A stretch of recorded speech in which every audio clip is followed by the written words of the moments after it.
सार बचन राधा स्वामी वार्तिक दूसरा भाग वचन 136। अंत में जिसने जाकर वासा किया वही बसंत है और वही अच्छा बसंत है, और उनको ही हमेशा बसंत है जो चढ़कर जहां सब का अंत है वहां बसे हैं। वचन 137। रजोगुण, तमोगुण, सतोगुण, इन तीनों को छोड़कर सार गुण जो भक्ति है लेना चाहिए, जब ज्ञान हासिल होगा। और पोथियों के ज्ञान का भरोसा नहीं, और जो सद्गुरु भक्ति की कमाई करके ज्ञान हासिल होगा वो सच्चा और पूरा ज्ञान है।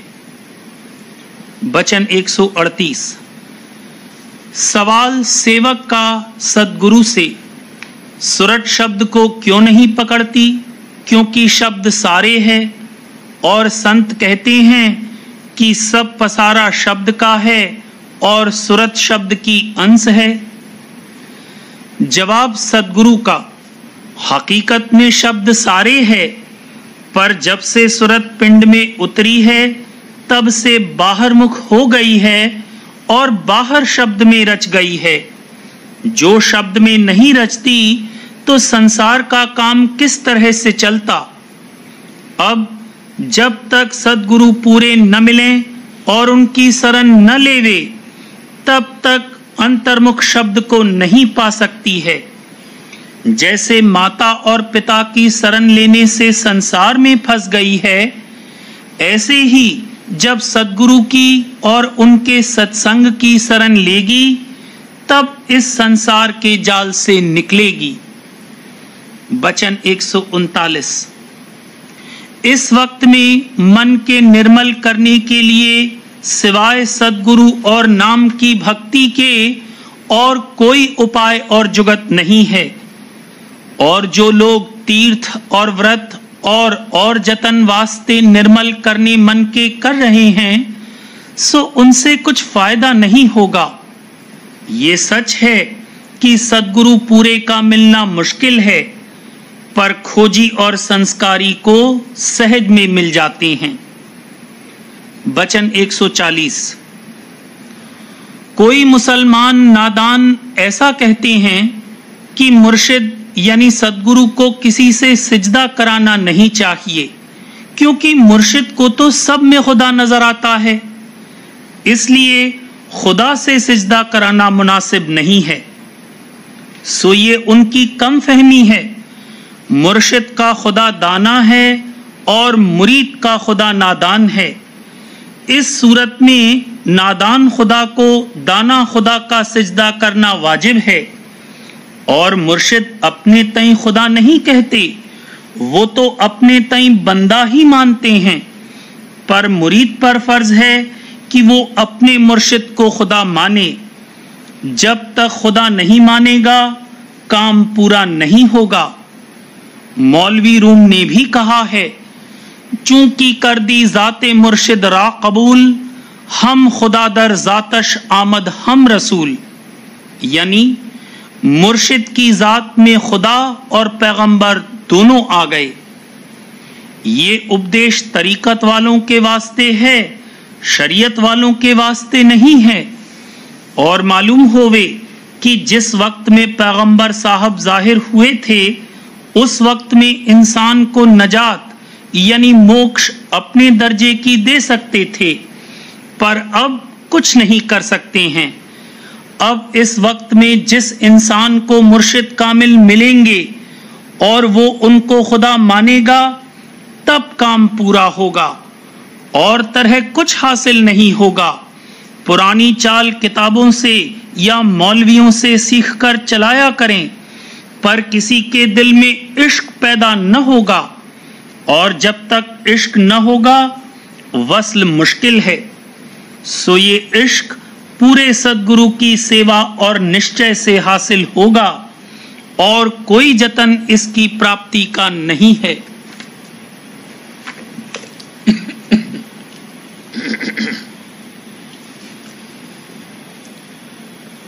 बचन बाबूजी महाराज, दूसरा भाग, बचन नंबर 106, आगरा, 7 सितंबर सन 1937।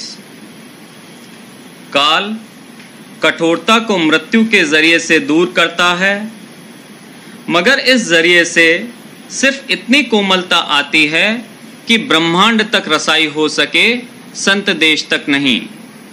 संत अमृत से सींचकर कठोरता को दूर करते हैं।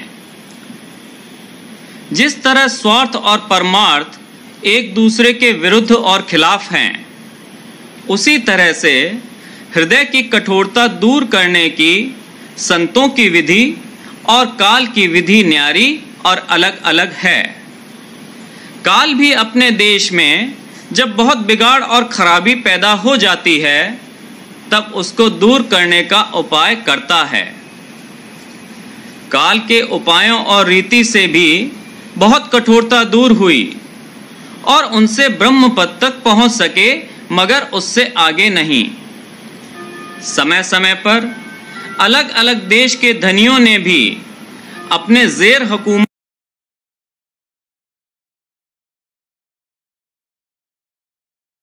रचना में यह काम किया, और जब जब जैसा जीवों का अधिकार था, उसके मुताबिक ऊपर के धनी आते रहे हैं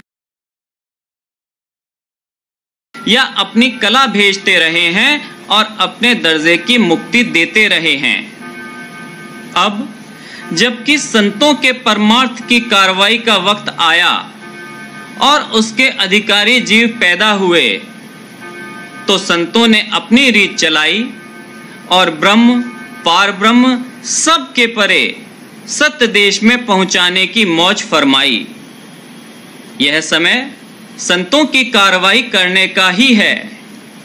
पेशतर के वक्त की कोई कार्रवाई इस समय में न तो विधि पूर्वक बन सकती है और न उसमें वह फल ही है। कठोरता दूर करने की काल की रीत मृत्यु द्वारा है। बहुत कठोरता बढ़ जाने पर काल के पास सिवाय मृत्यु के और कोई उपाय नहीं है। पिंड में अलग अलग व्यक्तिगत मृत्यु होती है। ब्रह्मांड में कम कठोरता है। वहां पिंड की तरह मृत्यु नहीं होती, वहां देश अभाव होता है। जब समय आता है तो उस देश का ही अभाव हो जाता है, यानी वह रचना खिंचकर सिमट जाती है। मृत्यु के समय सूरत को तीसरे तिल के बारीक सुराख में से होकर जाना पड़ता है और उसमें से वह कट कट कर नीचे गिरती है और बड़ी तकलीफ होती है। कोई नादान इससे यह ख्याल करते हैं कि सूरत के टुकड़े होते हैं। सूरत तो लायतजुज़्ज़ा है, उसके टुकड़े नहीं हो सकते, वह अटूट है। इस कहने का मतलब यह है कि कठोर, स्थूल और बिकारी अंग कटते हैं, क्योंकि वह तीसरे तिल के बारीक सुराख में नहीं जा सकते। जैसे किसी अंग में कोई खराबी हो जाती है या फोड़ा होकर मवाद पड़ जाता है, तो उसे चाकू से छील दिया जाता है, काट दिया जाता है। उसी तरह से काल मृत्यु द्वारा कठोरता काट और छीलकर दूर करता है। मृत्यु करने में काल को आहार मिलता है और खुशी होती है। उसी तरह से जैसे कि जेल और पुलिस वालों को जुल्म करने में खुशी होती है। अगर उनको खुशी ना होती तो वह यह काम क्यों करते? सूरत को तो काल खा नहीं सकता। यह कायदा है कि जो मसाला खुद का है, उसी मसाले के अंग का आहार ग्रहण कर सकता है। आहार पर अलग से कहने की जरूरत है, यह बहुत जरूरी विषय है। इस जगह सिर्फ इतना ही कह दिया जाता है कि पिंड के परे पहुंचने का कोई अभ्यास, और खासकर संत मत का अभ्यास, तो गोश्त खाकर कदापि नहीं बन सकता। संत मत के अभ्यासी को गोश्त जरूर छोड़ना पड़ेगा। पिंड के अंदर के अभ्यास गोश्त खाकर भी बन सकते हैं, मगर इसका यह मतलब नहीं है कि गोश्त खाना चाहिए। पिंड तक के अभ्यास गोश्तखोर से भी बन सकते हैं, मगर संत मत अनुयायी के लिए गोश्त खाना वर्जित है। बहुत नीचे घाट के अभ्यास और मंत्र सिद्धि वगैरह में, मसलन देवी दुर्गा, भूत प्रेत आदि की पूजा में तो अपने इष्ट को प्रसन्न करने के लिए कुर्बानी करना और गोश्त व शराब खाना और पीना वगैरह, यह सब भ्रष्ट काम करने पड़ते हैं। उनका इष्ट खुद शराब गोश्त मांगता है, यह बड़े नीच काम हैं। यहां आकर तन भी बड़ा कठोर हो गया है। इस कहने का मतलब यह है कि स्थूल और मलिन भोग विलासों में तन को हर्ष मिलता है। उन भोगों में रस ले सकता है जिनमें बड़ी रगड़ और तपन होती है। आला दर्जे के सूक्ष्म और लतीफ व सतोगुनी आहार नहीं ग्रहण कर सकता। मिसाल के तौर पर भैंस का जिस्म है और एक इंसान का जिस्म है। उसको लोहे के खुरेरे से एहसास होता है और इंसान के लिए मुलायमियत के साथ हाथ फेरना काफी है। भूसे में क्या रस और मजा हो सकता है, मगर भैंस के आगे भूसा रखो तभी वह खुश होती है। इसी तरह से मन कठोर है और स्वाभाविक तौर पर मलिन आहार पसंद करता है। कठोरता दूर करने की काल की रीत का जिक्र ऊपर हो चुका है। अब संतों की रीति का वर्णन किया जाता है। संत अमृत से सींचकर कठोरता को हटाते हैं। जैसे किसी कठिन चीज को पहले पानी का छींटा देकर समोते हैं, उसी तरह से संत अमृत की छींट देकर इसको समोते हैं और मुलायम करते हैं। गुप्त मेहर तो सब पर है और वह अपना समोने का काम कर रही है। जब काल सब उपाय कर चुकता है और उससे छुटकारे का वक्त आता है, तब यह अमी का छींटा लेने के काबिल बनता है। उस समय वही गुप्त मेहर दया के रूप में जाहिर होकर इसको सत्संग में लाती है, जहां की अमृत का छींटा मिल सकता है। अगर संत सद्गुरु विराजमान हो तो उनके संग का नाम तो सत्संग है ही, लेकिन अगर संत सद्गुरु विराजमान ना हो, साध गुरु हो या प्रेमी भक्तजन हो, तो उनके संग से भी सत्संग का फल मिलता है। संतों की बानी का पाठ, सत्य पुरुष राधा स्वामी की महिमा और गुणानुवाद, परमार्थी बातचीत, चर्चा और गुणावन करना, यह सब सत्संग में दाखिल हैं और अपने अपने दर्जे के मुताबिक सब सत्संग का फायदा देते हैं। अगर संत सद्गुरु के निकट रहने का मौका ना हो और दूर रहते हों, तो अंतर में जो घट घट में संतों के निज रूप यानी शब्द की धार आ रही है, उससे मेल करना और संग करना भी सत्संग है। ये अंतरी सत्संग है, वह बाहरी सत्संग है। जहां संत सद्गुरु का दरबार लगता है और सत्संग होता है, और जहां संत विराजते हैं, वहां अमी की वर्षा होती है। जो लोग अभी सूरत के घाट पर नहीं पहुंचे हैं, उनको इसकी खबर नहीं पड़ती है, वरना सत्संग अमृत है। संतों के संग के फल और फायदे और महिमा का कुछ वर्णन नहीं हो सकता है। फरमाया है, सत्संग करो बनाए, अमी का छींटा लीजे। सत्संग करो, सत्संग में जाओ, चाहे संत सद्गुरु की दृष्टि तुम पर पड़े या ना पड़े, चाहे वह तुमको देखें या ना देखें, मगर तुम उनको देखो, दर्शन करो और उनके सत्संग में हाजिर हो।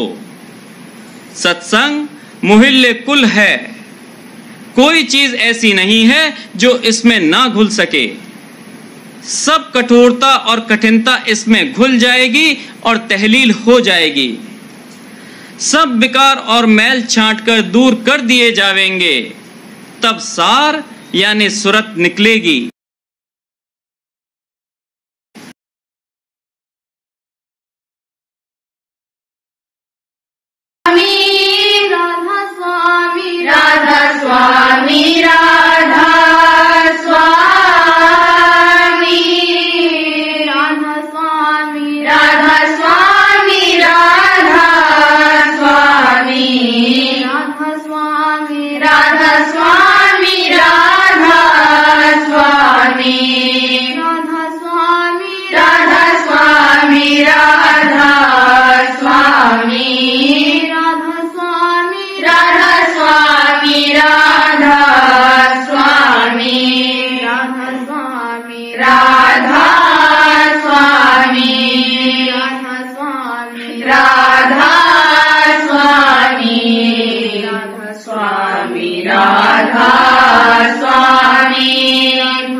राधा स्वामी राधा स्वामी राधा स्वामी राधा स्वामी राधा स्वामी प्यारे राधा स्वामी राधा स्वामी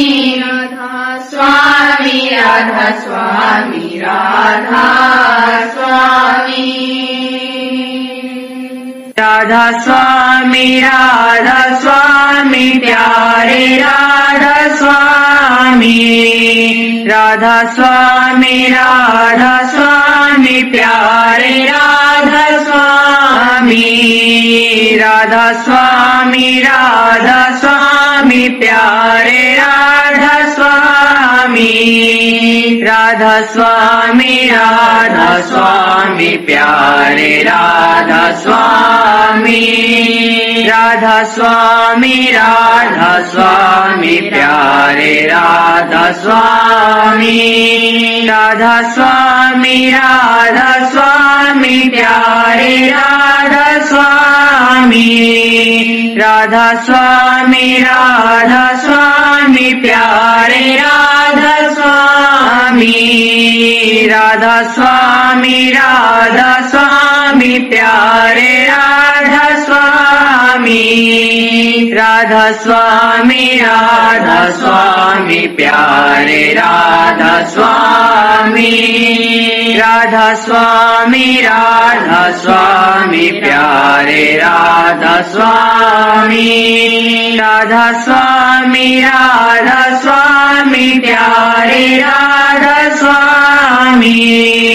राधा स्वामी राधा स्वामी प्यारे राधा स्वामी राधा स्वामी राधा स्वामी प्यारे राधा स्वामी राधा स्वामी राधा स्वामी प्यारे राधा स्वामी राधा स्वामी राधा स्वामी प्यारे राधा स्वामी राधा स्वामी राधा स्वामी प्यारे राधा स्वामी राधा स्वामी राधा स्वामी प्यारे राधा स्वामी राधा स्वामी राधा स्वामी प्यारे राधा स्वामी राधा स्वामी राधा स्वामी प्यारे राधा स्वामी राधा स्वामी राधा स्वामी प्यारे राधा स्वामी राधा स्वामी राधा स्वामी प्यारे राधा स्वामी राधा स्वामी राधा स्वामी प्यारे राधा स्वामी राधा स्वामी राधा स्वामी प्यारे राधा स्वामी राधा स्वामी राधा स्वामी प्यारे राधा स्वामी राधा स्वामी राधा स्वामी प्यारे राधा स्वामी राधा स्वामी राधा स्वामी प्यारे